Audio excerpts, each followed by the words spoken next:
sa luha ng kaligtasan, handog ng Diyos sa tanan.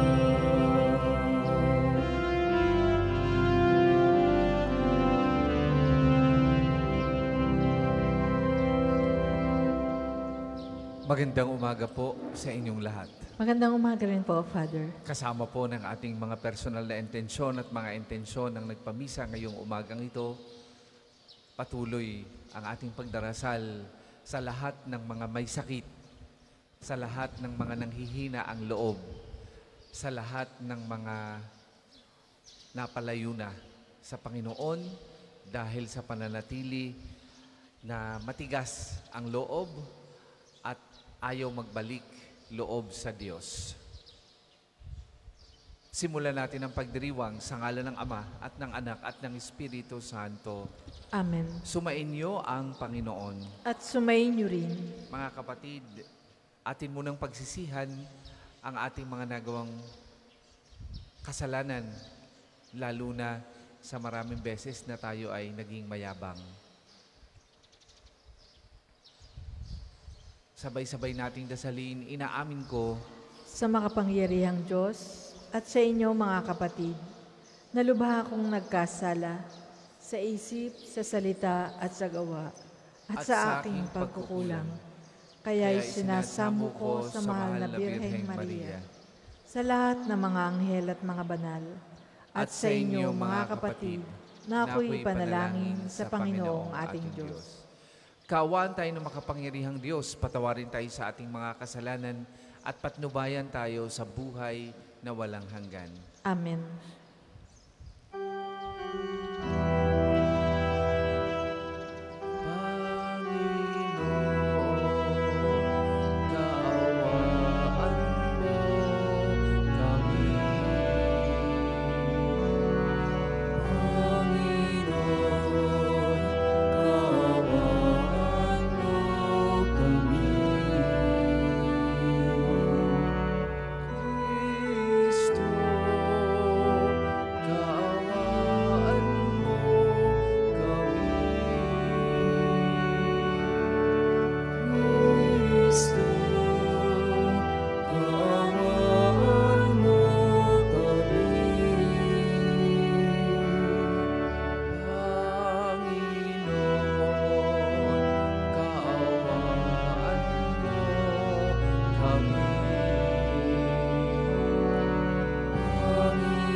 Manalangin tayo.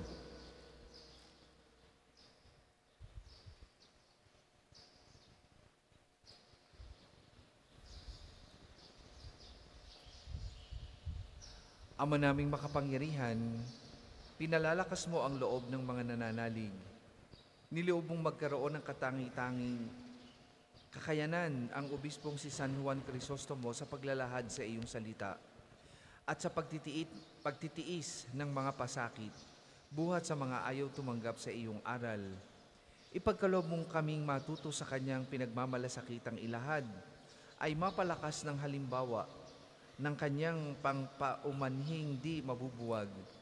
Iniluluhog namin ito sa pagitan ni Jesucristo kasama ng Espiritu Santo, magpasawalang hanggan. Amen.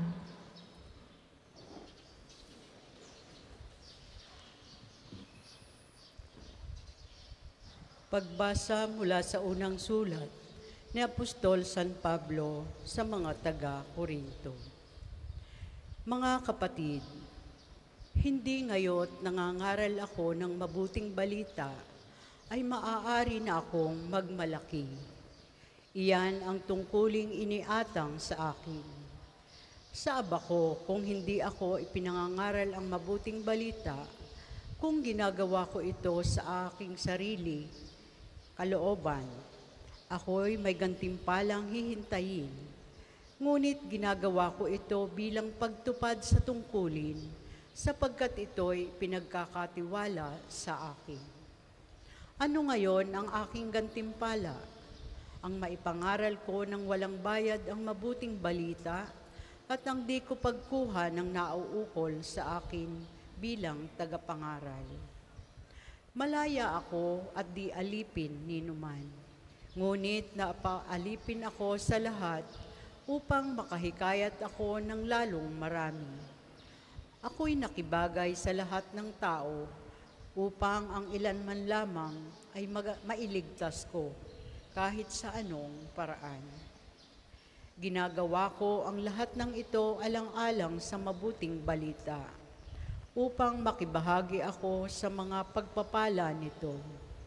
Alam ninyo na ang mga kasalis takbuhan ay tumatakbong lahat, ngunit isa lamang ang nagkakamit ng gantimpala.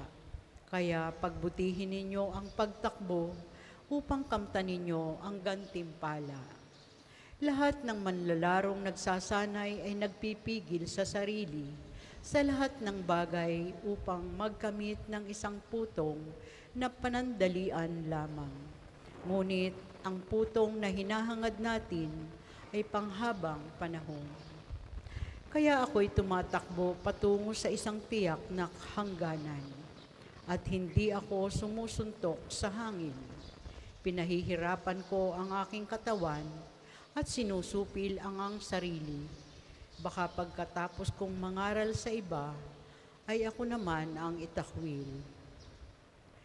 Ang salita ng Diyos. Salamat sa Diyos. Salmong tugunan. Ang templo mo'y aking mahal, Diyos na makapangyarihan. Ang templo mo'y aking mahal, Diyos na makapangyarihan. Nasasabik ang lingkod mong sa patio mo ay pumasok. Ang buo kong pagkatao'y umaawit na may lugod. Sa masayang pag-awit ko, pinupuri buhay ng Diyos. Ang templo mo'y aking mahal, Diyos na makapangyarihan. Panginoon, sa templo mo, mga mayay nagpupugad. Maging ibong layang-layang, sa templo mo'y nagagalak. May inakay na kalinga sa tabi ng iyong altar. O poon, Hari namin at Diyos na walang kupas. Ang templo mo'y aking mahal, Diyos na makapangyarihan. Mapalad na masasabi silang dooy tumatahan at palaging umaawit, nagpupuring walang hanggan. Ang sa iyo'y umaasay masasabing mapalad din, silang mga naghahangad ng sasyo'y makarating. Ang templo mo'y aking mahal, Diyos na makapangyarihan. Ikaw ang haring dakila, ang tunay naming sanggalang. Kami pinagpapala mo sa pag-ibig mo at dangal. Hindi siya nagkakait ng mabuting mga bagay. Sa sino mang ang gawain ay matuwid at marangal. Ang templo mo'y aking mahal, Diyos na makapangyarihan. Magsitayo po ang lahat.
Sumainyo ang Panginoon. At sumainyo rin. Ang mabuting balita ng Panginoon ayon kay San Lucas. Papuri sa iyo, Panginoon.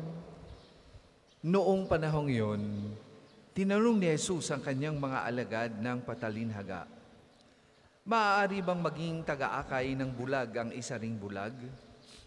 Kapwa sila mahuhulog sa hukay kapag ginawa ang gayon. Walang alagad na higit sa kanyang guro, ngunit kapag lubusang naturuan, siya ay magiging katulad ng kanyang guro. Ang tinitingnan mo'y ang puwing ng iyong kapatid, ngunit hindi mo pinapansin ang tahilan sa iyong mata. Paano mo masasabi sa iyong kapatid, "Kapatid, bayaan mong alisin ko ang iyong puwing," gayong hindi mo nakikita ang tahilang nasa iyong mata? Mapagpaimbabaw, alisin mo muna ang tahilan sa iyong mata at makakakita kang mabuti, sa gayon maaalis mo ang puwing ng iyong kapatid. Mga kapatid, ang mabuting balita ng Panginoon. Pinupuri ka namin, Panginoong Hesukristo.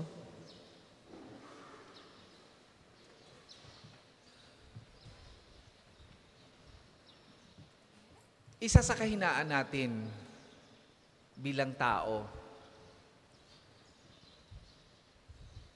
bukod sa tawag ng laman, alam naman nating maraming mga kasangay ito, ay pride. Kung ating babalikan ang lumang tipan sa pagbagsak ng ating mga ninuno ayon sa kasaysayan ng pagliligtas, bagamat ito ay pinababa ayon sa ating kaalaman nung tayo nag-aaral pa o kakayahang umalam nung tayo nag-aaral pa ng katisismo, ay sinasabing ang dahilan ay dahil kumain ng ipinagbabawal na bunga ng puno, ng prutas, ng bunga ng ipinagbabawal na, ano ba yun sa Tagalog? They ate the fruit of the forbidden tree. Yun sa Ingles. Mahirap Tagalogin. Ano ho? At pag binigyan natin ng mas malalim na pakahulugan yan, sabi ng mga katikista ng mga bata, yun daw ay mansanas. Wala naman sinabing mansanas iyon sa banal na kasulatan. Basta ang sinabi ay kumain ng bunga ng kumain ng bunga ng ipinagbabawal na, ano ba yun? They ate They ate the fruit of the forbidden tree. Pag tiningnan mo sa mas malalim na pananaw, ang ibig lang sabihin nito, sumuway ang tao sa ipinagbili ng Diyos. Disobedience. And disobedience is actually pride. Pag tiningnan mo sa 7 capital sins, iniugnay mo sa 7 capital sins, pride yan. Hindi sinunod ng tao ang Diyos. At maraming bumabagsak dyan sa pride. Lahat tayo'y bumabagsak dyan. Ilang pamilya ang nawasak dahil ayaw magbigay ng isa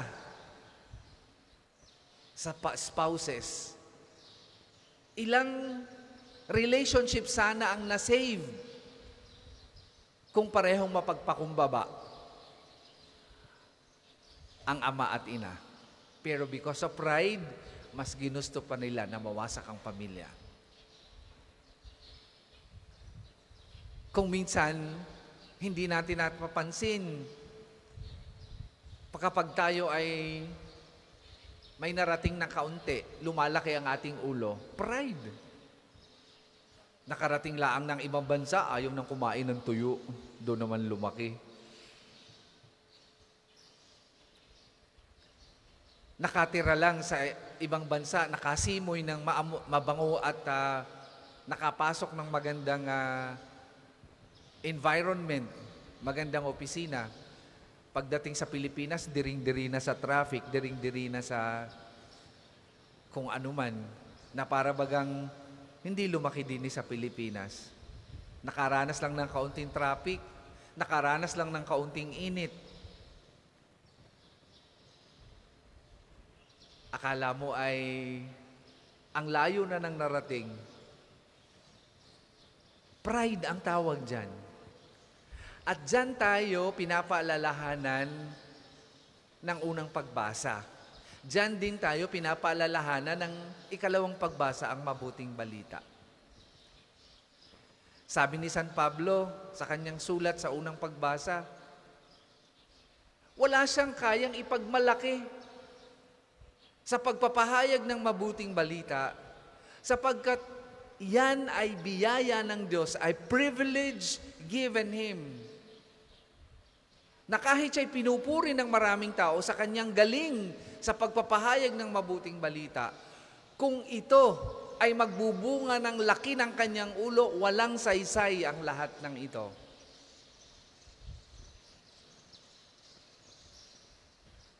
At yan ay ipinapaalala sa atin ng unang pagbasa na sinuportahan ng ikalawang pagbasa. Kaya sa ating paglago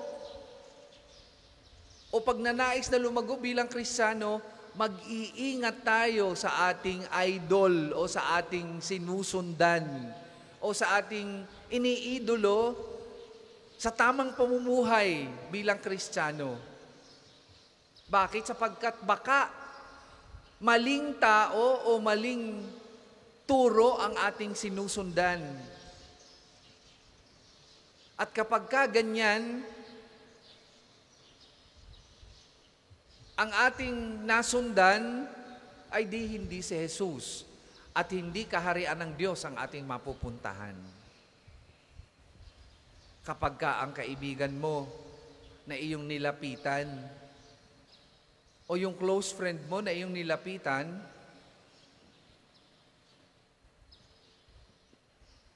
nung kayo ay nag-aaway ng iyong asawa at napaghingahan mo ng iyong sama ng loob, ang turo sa iyo, gumanti ka, mag-isip-isip kayo, tunay ba yung kaibigan? Kapag niloko ka at lumapit ka sa ibang tao para humingi ng payo, at ang ipinayo sa iyo ay gawin mo din sa kanya ang ginawa sa iyo, mag-isip-isip po kayo. Sapagkat baka ang nagtuturo sa inyo at ang itinuturo sa inyo ay mali, ay hindi ninyo marating ang isang buhay Kristiyano. Sapagkat mali ang inyong napapagkonsultahan, ang inyong tinutularan. Sabi sa ikalawang pagbasa, papaanong maaakay ng isang bulag ang kapwa bulag? Tunay na tunay yan. Kaya kung ang nilalapitan nyo at ang hinihingan nyo ng payo, sa halip na banal na kasulatan, sa halip na simbahan, ay doon kayo pumupunta sa nagtuturo sa inyo para mamuhi sa inyong kapwa, ay mali ang inyong napupuntahan. At hindi kayo madadala niyan sa kabanalan.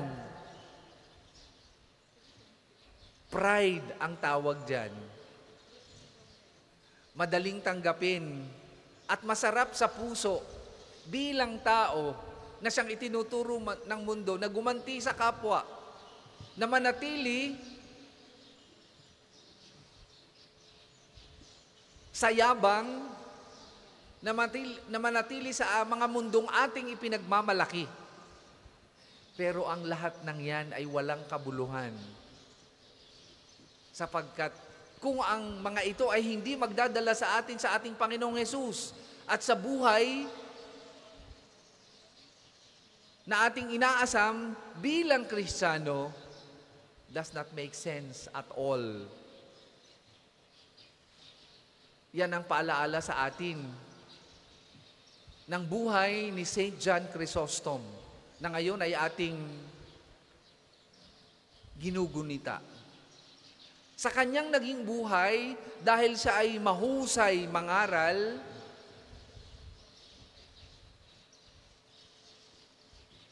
ang daming tumuligsa sa kanya. Ang daming kumalaban sa kanya. Ang daming nanakit sa kanya. Pero sa halip na siya'y gumanti, siya ay nagpakumbaba at umasa sa kabila ng kanyang galing at talino, saan? Sa turo at aral ng Diyos, sa turo ng ating Panginoong Hesus na tama na kanyang sinusundan. Kaya nga hindi nakapagtataka kung bakit ginantimpalaan siya ng Panginoon sa pamamagitan ng inang simbahan ng pinakamataas na gantimpala, ang pagiging pantas at santo ng inang simbahan. Mga kapatid, batid ko po dahil karanasan nating lahat na malaki ang tukso na tayo'y maging matigas ang loob because of pride. At tingnan ang iba na mahina at maraming pagkukulang, samantalang hindi natin maamin sa ating sarili ang ating mga kahinaan. Pride po ang tawag diyan. At tayo ay pinapaalalahanan ng mga pagbasa na huwag manatili sa ganyang disposisyon. Laging magpapakumbaba anuman ang marating natin sa buhay. Tatandaan natin, nagaanuman kalayo o kataas ng lipad ang ating narating, mananatiling ang dalawang paa natin ay nakatungtong sa lupa. At darating din ang panahon, pagpantay ng ating paa, babalik din tayo sa lupa. Wala tayong madadala, wala tayong maipagmamalaki. Tanging ang pananampalataya lang natin at pagsunod sa ating Panginoong Hesus ang magiging baon natin pagdating sa buhay sa kabila. Huwag tayong matigas ang puso. Huwag nating panatilihin ang pride sa ating mga puso. Sundan natin ang turo ng totoong guro, ang ating Panginoong Hesus.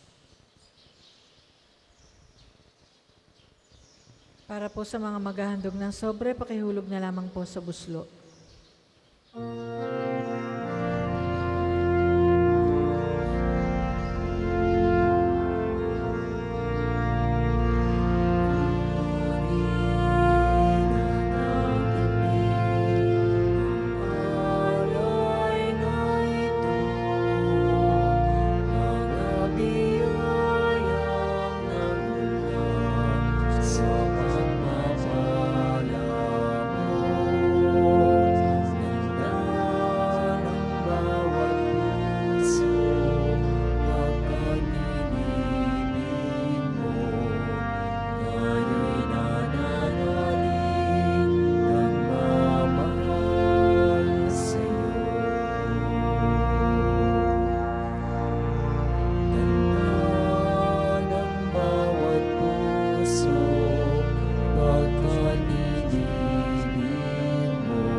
Po ay magsitayo.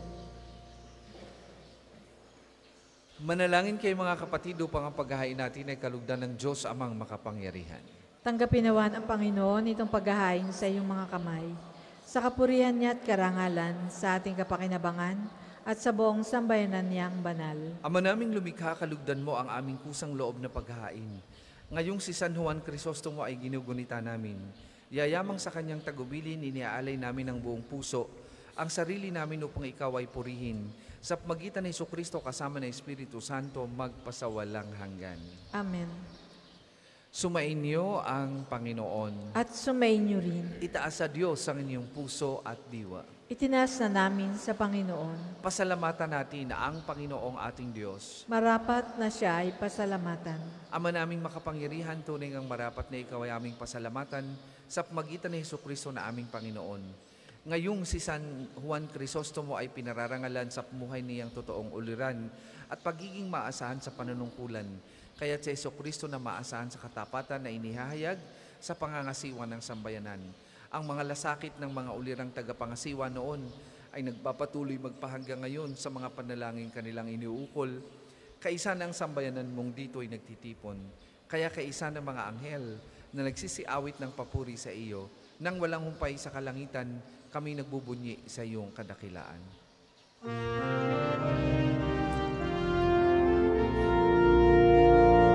Banal ka po, may kapal, banal ang iyong pangalan, banal ang iyong kaharian, langit lupa'y nagpupugay sa iyong kadakilan, dinarakilan ng lahat ang naparito mong anak, na siyang nagulat sa bulag, sa pilayay ng palakad, at nagiramay sa lahat. Kung hindi po kayang lumuhod, manatili pong nakatayo ng may paggalang. Ama naming banal, ikaw ang bukal ng tanang kabanalan, kaya't sa magitan na iyong Espiritu gawing banal ang mga kaloob na ito, upang para sa amin maging katawan at dugo ng aming Panginoong Hesukristo. Bago niya pinagtiis ang kusang loob na maging handog, hinawakan niya ang tinapay, pinasalamatan kanya, pinaghati-hati niya yun, iniabot sa kanyang mga alagad at sinabi, "Tanggapin ninyong lahat ito at kanin, ito ang aking katawan na ihahandog para sa inyo."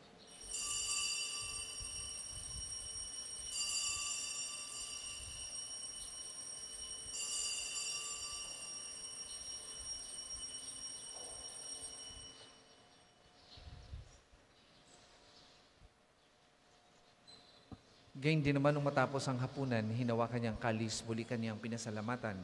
Iniabot niya ang kalis sa kanyang mga alagad at sinabi, "Tanggapin ninyong lahat ito at inumin. Ito ang kalis ng aking dugo, ng bago at walang hanggang tipan. Ang aking dugo na ibubuhos para sa inyo at para sa lahat. Sa kapagpapatawad ng mga kasalanan, gawin ninyo ito sa pag-alaala sa akin."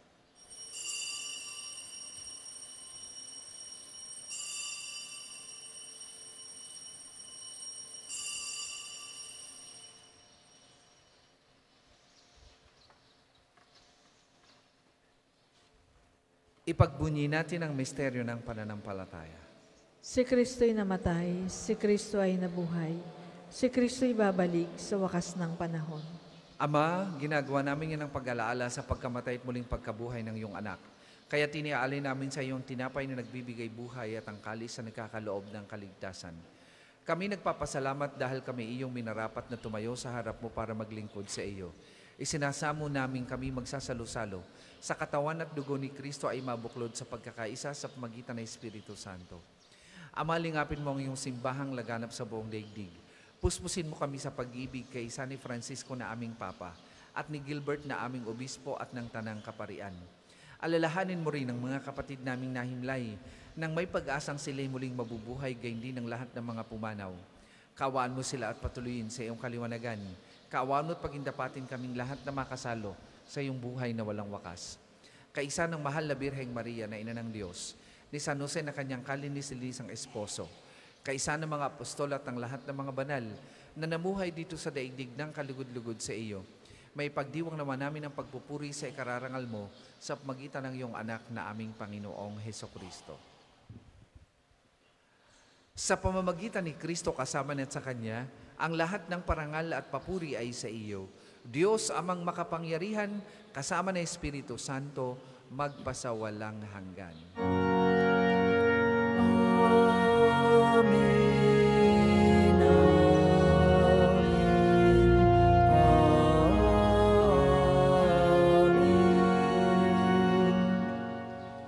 Sa tagubili naman nakagagaling na utos at turo ni Jesus na Panginoon natin at Diyos, ipahayag po natin ng lakas loob.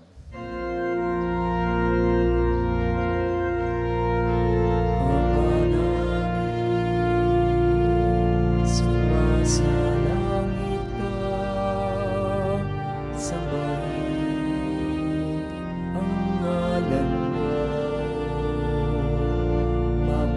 amin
sa lahat ng masama. Hinihiling namin kami, Edya, sa lahat ng masama, pagkalooban ng kapayapaan araw-araw, iligtas sa kasalanan at ilayo sa lahat ng kapahamakan. Samantalang aming pinananabikan ang dakilang araw ng pagpapahayag ng tagapagligtas naming si Heso Kristo. Sapagkat iyo ang kaharian at ang kapangyarihan at ang kapulihan magpakailanman. Amen. Panginoong Hesukristo, sinabi mo sa iyong mga apostol, kapayapaan ang iniiwan ko sa inyo, ang aking kapayapaan ang ibinibigay ko sa inyo. Tunghayan mo ang aming pananampalataya at huwag ang aming mga pagkakasala.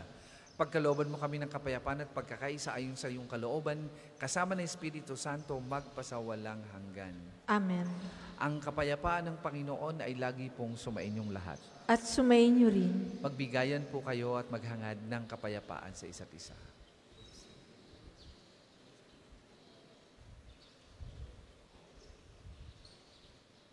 Kordero ng Diyos na nag-aalis ng mga kasalanan ng sanlibutan, maawa ka sa amin. Kordero ng Diyos na nag-aalis ng mga kasalanan ng sanlibutan, maawa ka sa amin. Kordero ng Diyos na nag-aalis ng mga kasalanan ng sanlibutan, ipagkaloob mo sa amin ang kapayapaan. Kung hindi po kayang lumuhod, manatili pong nakatayo ng may paggalang.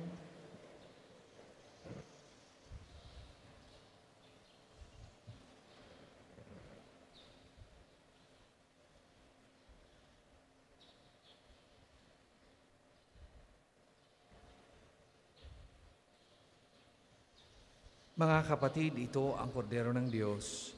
Ito ang nag-aalis ng mga kasalanan ng sanlibutan. Mapalad ang mga inaanyayahan sa kanyang banal na piging. Panginoon, hindi ako karapat-dapat na magpatuloy sa iyo, ngunit sa isang salita mo lamang ay gagaling na ako.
Ang second collection po ay para sa patuloy na pagpapaulad ng parokya at pambansang dambana ni Santo Padre Pio at para sa mga pangangailangan ng matatanda at may sakit na mga pari ng Archdiocese ng Lipa.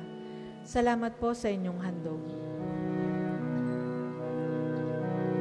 O Jesus, silubin mo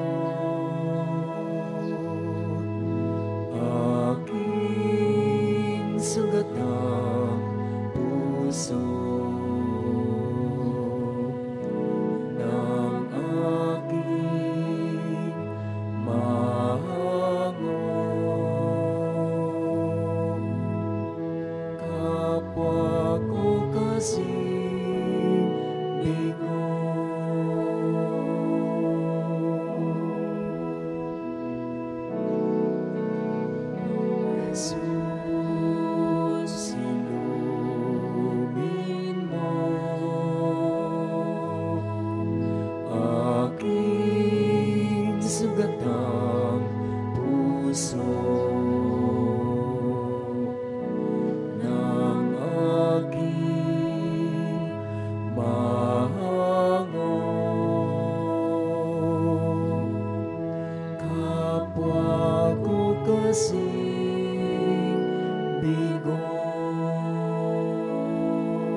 lahat po ay magsitayo.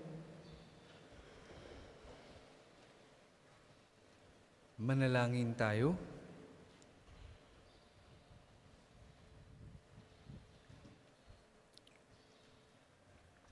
Ama naming mapagmahal, ang pagsasalo namin sa banal na pakikinabang ay magpatibay nawa sa amin sa iyong pagmamahal at magdulot ng ibayong katapatan sa paglalahad namin ng iyong katotohanan sa pamamagitan ni Jesucristo kasama ng Espiritu Santo magpasawalang hanggan.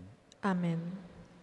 Panalangin ng pagtitiwala kay Santo Padre Pio, tayo pong lahat.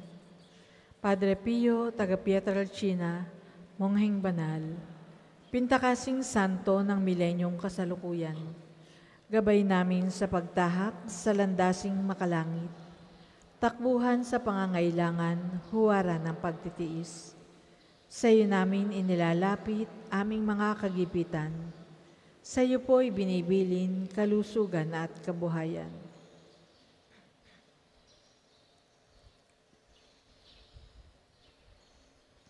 Di man karapat-dapat, kami po ay pagbigyan, bendisyonan at basbasan, maging ganap sa buhay. Lumayo nawa kami umiwas sa kasalanan, lumapit lagi sa Diyos, maging matatag at matibay. Sa mabuting balita ng pagliligtas, turuan mo kami nawa. Sa tuwina ay makinig, magnilay at sumampalataya. Amin pong pakiusap itong mga kahilingan. Puso'y nagsisisi, nagtitikang taimtiman.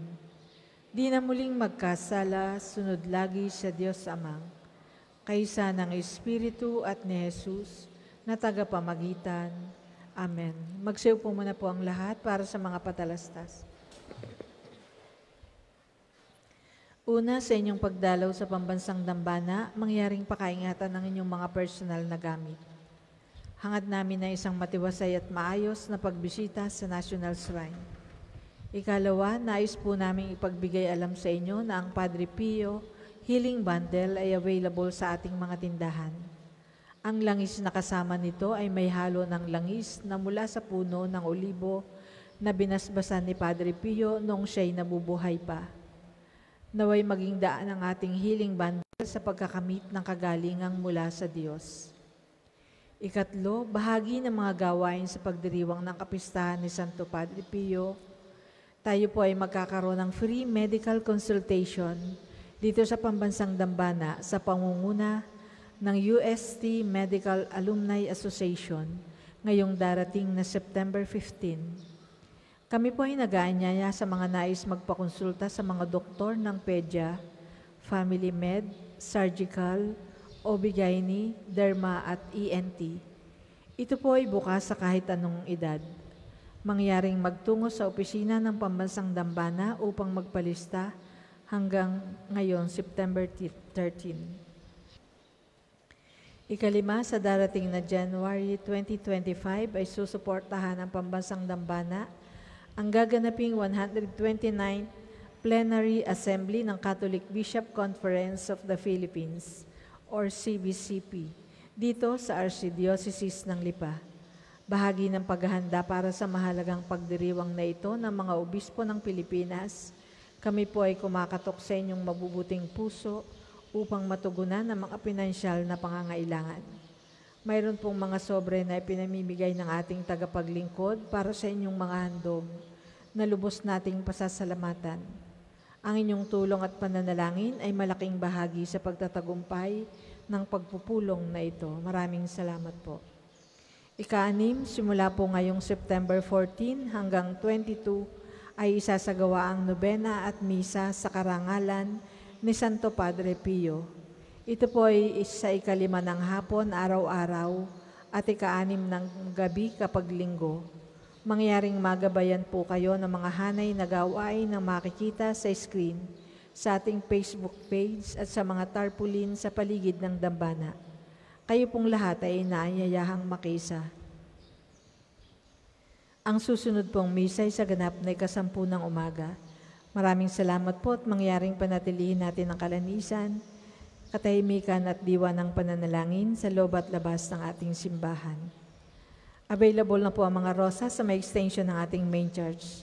Ang puting rosas ay simbolo ng pasasalamat at ang pulang rosas naman ay simbolo ng ating mga kahilingan sa Diyos sa pamamagitan ng pananalangin kay Santo Padre Pio. Magsitayo na po ang lahat para sa pagbabasbas ng mga religious articles. Mga kapatid, manalangin tayo sa Diyos, Amang makapangyarihan, upang tayo maging kawangis ni Kristo sa taimtim na pagdalangin sa tulong ng mga larawan at mga dasalan. O Panginoong Diyos, Ikaw ang bukal ng lahat ng pagpapala at biyaya. Ibuhos mo ang iyong bendisyon sa mga gamit na ito sa pananalangin, mga rosaryo ay mahing dasalan na nagpapalaala ng iyong kabutihan, kabanal at pagmamahal sa amin. Upang lahat na dumulog at magdasal gamit ang mga ito ay magtamo ng iyong awa at biyaya. Lobin mong tularan nila ang kabanalan at aral ng Panginoon at mga santo magpasawalang hanggan. Amen. Ama namin, sumasalangit ka, sambahin ang ngalan mo. Mapasa amin ang kaharian mo. Sundin ang loob mo dito sa lupa para nang sa langit. Bigyan mo kami ngayon ng aming kakanin sa araw-araw at patawarin mo kami sa aming mga sala para nang pagpapatawad namin sa mga nagkakasala sa amin. At huwag mo kaming ipahintulot sa tukso at iadya mo kami sa lahat ng masama. Amen. Aba, Ginoong Maria, napupuno ka ng grasya. Ang Panginoong Diyos ay sumasa iyo. Bukod kang pinagpala sa babaeng lahat, at pinagpala naman ang iyong anak na si Jesus. Santa Maria, Ina ng Diyos, ipanalangin mo kaming makasalanan, ngayon at kung kami mamamatay. Amen. Aba, Ginoong Maria, napupuno ka ng grasya. Ang Panginoong Diyos ay sumasa iyo. Bukod kang pinagpala sa babaeng lahat, at pinagpala naman ang iyong anak na si Jesus. Santa Maria, Ina ng Diyos, ipanalangin mo kaming makasalanan, ngayon at kung kami mamamatay. Amen. Luwalhati sa Ama at sa Anak at sa Espiritu Santo, kapara noong unang-una, ngayon, at magpasawalang hanggan. Amen. Sumainyo ang Panginoon At sumainyo rin. at pagpalain kayo ng makapangyarihang Diyos, Ama, Anak at Espiritu Santo. Amen. Tapos na po ang ating pagdiriwang, humayo kayong mapayapa. Salamat sa Diyos.